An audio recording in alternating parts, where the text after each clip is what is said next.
বাংলায় একটা প্রবাদ আছে যে রাধে সে চুলো বাঁধে। এই যে দেখুন, আমাকে কিছুদিন আগে ভালোভাবে রান্নাও করতে পারতাম না, আর এখন সবটাই শিখে গেছি ভালো মতোই। বেড়াতে গিয়েছিলাম ননদের বাসাতে, আর তারপরে ফ্যামিলির সবাইকে একসাথে এক হাঁড়ি ভর্তি খিচুড়ি রান্না করে খাইয়েছি। আর খিচুড়ি রান্না করার পুরো গল্পটা শুনতে ভিডিওটা নিশ্চয়ই শেষ পর্যন্ত দেখুন। তো হ্যালো বন্ধুরা, সবাইকে আসসালামু আলাইকুম। সবাই কেমন আছেন? তো আজকে যাচ্ছি ননদের বাসাতে, আর ননদের বাসার রাস্তার মধ্যে পড়ে ফলিয়ারবিল ব্রিজ। এইখানে দাঁড়িয়ে থেকে একটু ঢং করছিলাম বরের সাথে। আর মোটরসাইকেলের রাইড তো আমার অনেক ভালো লাগে। তো আজকে মূলত ননদের বাসায় যাওয়ার কারণটা ছিল তাদের এলাকাতে হচ্ছিল জালসা। তারা দাওয়াত দিয়েছিল আমাদের ফ্যামিলির পুরো সবাইকে। আর এই যে দেখুন, তাদের এলাকার ভিতরে ঢুকতে কি সুন্দর দেখা যাচ্ছে, কি সুন্দরভাবে সাজিয়েছে তারা এলাকাটা। তারপরে বাসাতে এসে কিছুক্ষণ নাস্তা পানি খাওয়ার পরে শুরু করে দিই আমরা দুপুরে রান্না বান্নার কাজ। যেহেতু আমরা আজকে খিচুড়ি বানাবো আর তারপরে পিঠাগুলো বানাবো, তাই জন্য এই নারকেলটাকে বরকে দিয়েছিলাম ভাঙতে। তো তারপরে আস্তে আস্তে একটু করে কাজ করতে লেগে যায়। খিচুড়ি বানার প্রসেসিংটা শুরু করে দিই। প্রথমে পেঁয়াজ মরিচটা কুচি কুচি করে কেটে নেই। এইদিকে পেঁয়াজ মরিচ কুচি কুচি করে কাটছিলাম, অন্যদিকে বর তো ভিডিও করছিল আর বলছিল কি ব্যাপার, তুমি কান্না করছো কেন? তো যাই হোক, তাকে তো বললাম যে এগুলো হচ্ছে খুশির পানি। তারপরে সুন্দর করে মাংসটাকেও কুচি কুচি করে কেটে নিলাম। তো ননদের বাসাতে বেড়াতে গেছিলাম, তারপরে দেখি তার শাশুড়ি নাই, গেছে অন্য জায়গাতে, আর তার বাচ্চাটাও ছিল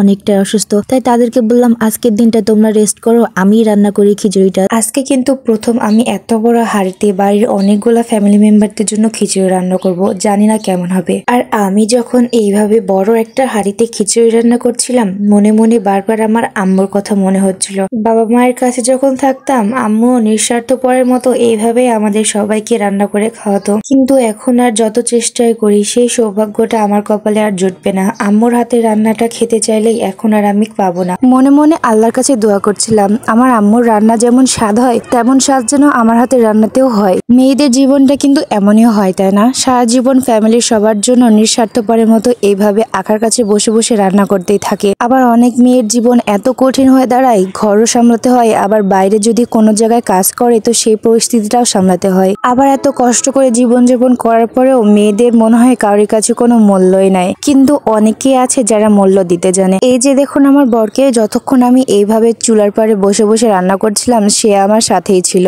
সবাই হয়তো বা ভাববেন নিজের মুখে নিজের হাজবেন্ডের সুনাম করতেছি, কিন্তু সেটা বলে কথা না। অনেক দিক থেকে আমার হাজবেন্ড আমাকে অনেক সাপোর্ট করে, আর এমনটাই তো করা উচিত। প্রত্যেকটা হাজবেন্ডেরই তার ওয়াইফকে সবসময়তেই সব বিষয়ে সাপোর্ট করাই উচিত। আর এই মানুষটা জীবনে আমাকে সাপোর্ট করে বলেই আমি এত দূর পর্যন্ত এগোতে পেরেছি। জীবনের অনেকটা পথ আমার তার হাত ধরে এগোতে হবে। আল্লাহর কাছে দোয়া রইল যেন সারা জীবন সে আমার পাশে এইভাবেই থাকে। আপনাদের সাথে এইভাবে গল্প করতে করতে খিচুড়িটা আমার প্রায় শেষ হয়ে গেছে রান্না করা। খিচুড়ি রান্না তো শেষ, তো এখন হচ্ছে সবাইকে খেতে দেওয়ার পালা। তো এই তো সবাইকে পাটি পেড়ে বসে দিয়েছি একদম লাইন অনুসারে, আর একজন একজন করে খিচুড়িটা আমি প্লেটে তুলে দিলাম। সবার প্রথমে আমার বর খিচুড়িটা মুখে দিয়ে আমাকে বলেছি যে অনেক অনেক স্বাদ হয়েছে। আর শুধু যে আমার বরই সুনাম করেছে এমনটা না, ফ্যামিলির সবাই খাওয়া দাওয়া শেষে বলেছে যে অনেক সুন্দর হয়েছে। আর এই তো সবার শেষে এখন আমি একা একা খেতে বসে গেছি, আর নিজের খিচুড়ি নিজেরই অনেক অনেক পছন্দ হয়েছে। তো আজকের জন্য এখানে শেষ করছি। সবাই খুব ভালো থাকবেন, আল্লাহ হাফেজ। আমার এই ভিডিওটা যদি সবার খুব ভালো লেগে থাকে নিশ্চয়ই লাইক কমেন্ট শেয়ার করবেন। সুস্থ থাকবেন, আল্লাহ হাফেজ।